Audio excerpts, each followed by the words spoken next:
Guys, দেশি মুরুখ ছাড়া বুঝছেন দেশি কোনো জিনিস আর পাত্তা নাই। Hello viewers, this is Abidul Islam Rimon. আজকের ব্লগটা অনেক স্পেশাল, কারণ আজকে আমরা যাচ্ছি আমাদের মামাতো বোনের শ্বশুর বাড়ি। আমরা তো যাচ্ছি আমাদের আত্মীয় স্বজন সবাই মিলে, আমরা যাচ্ছি খালাতো ভাই খালাতো বোন কাজিনরা মিলে অনেক মজা করব। আজকের ব্লগটা স্পেশালি দেখবেন, আশা করি অনেক ভালো লাগবে, সাথে থাকুন।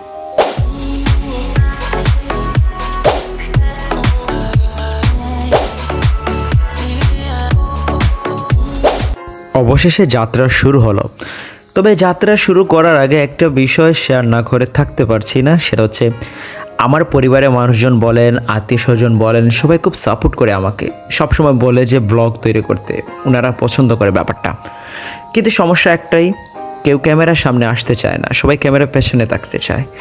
এখন কথা হচ্ছে ক্যামেরার সামনে বস না আসলে আমি একা একা কেমনে ব্লগ করব।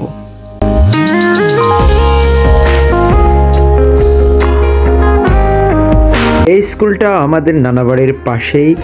ছোটবেলায় মামাতো ভাইদের সাথে স্কুলে যেতাম, দুষ্টুমি করতাম, অনেক ভালো লাগতো, মিস করি দিনগুলো।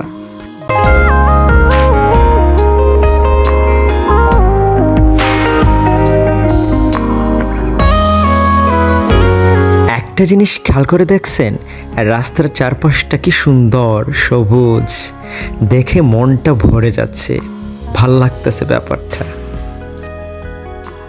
যদিও এখনও আছি আমরা সিলেট জেলার বিয়ানীবাজার উপজেলায়, তবে কিছুক্ষণের মধ্যে আমরা চলে যাব মৌলভীবাজার জেলার বড়লেখা উপজেলায়। অলরেডি চলে আসছি বস।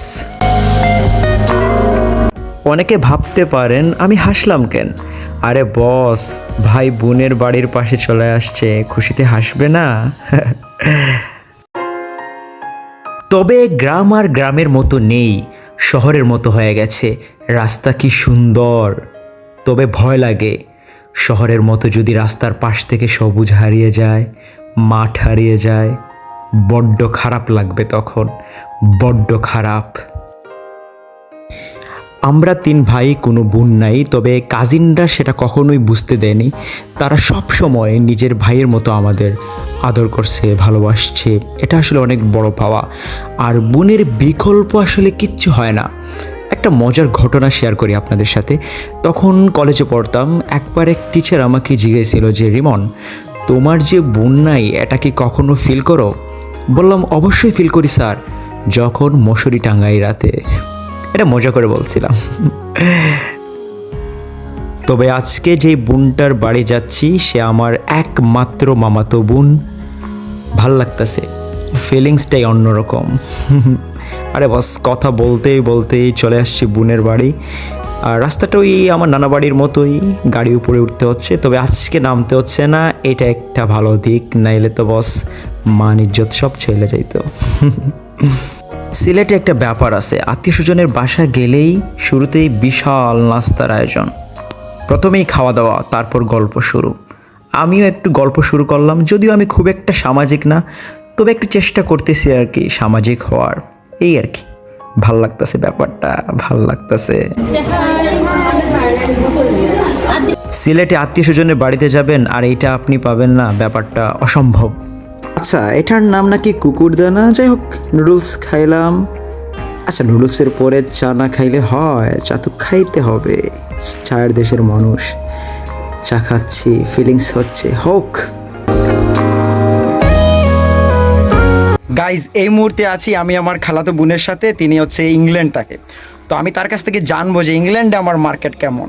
আচ্ছা আপু, ওই যে ইংল্যান্ডের সুন্দরী মেয়েরা কি, মানে যারা বাঙালি মেয়েরা আছে, তারা কি আমার পারফরমেন্স দেখে, ভিডিও দেখে? হ্যাঁ, মিরাক্কেলের অনুষ্ঠান যখন স্টার্ট হয়েছে, তো আমি কয়েকজনকেই সেন্ড করেছিলাম, তো তারা বলেছে সুন্দর হয়েছেন, তারা দেখেও। ও আচ্ছা আচ্ছা, আমি নিজেও জানি, আপনি অনেক সময় স্ক্রিনশট আমার কাছে পাঠাইছো। তো যাই হোক, একটা কোয়েশ্চন, মানে মেয়েরা কি সুন্দরী? হ্যাঁ। আচ্ছা আচ্ছা, তাইলে কি আমি তাদের নিয়ে স্বপ্ন দেখতে পারি? No, কেন? because আজকালকে মেয়েরা তারা ছেলেদের বেশিরভাগ পছন্দ করে। গাইজ, দেশি মুরুখ ছাড়া বুঝছেন দেশি কোনো জিনিস আর পাত্তা নাই। এই দুইটা পিচ্ছিরে দেখলে যতটা দুষ্ট মনে হয়, আসলে তারা ততটা দুষ্ট না, তারা এর চাইতে বেশি দুষ্ট। এইবার খাওয়া দাওয়ার বিরতি, পুরোটা দেখাবো না ভাই, নজর লাগবে। খাওয়া দাওয়া শেষে ভাবলাম বোনের বাড়িটা আরেকটু দেখি। সিনেমার মতো সব কিছু সাজানো গুছানো, দেখতে ভাল লাগতেছে, সুখেরই প্রশান্তি বলা যায়। অবশ্য দেখতে দেখতে যাবার সময় হয়ে গেছে, বিদায় নিয়েই চলে এলাম, চলে যাব, কি আর করা। গাইজ আজকের ব্লগ এতটুকুই, দেখা হবে নেক্সট ব্লগে, আশা করি ভালো থাকবেন।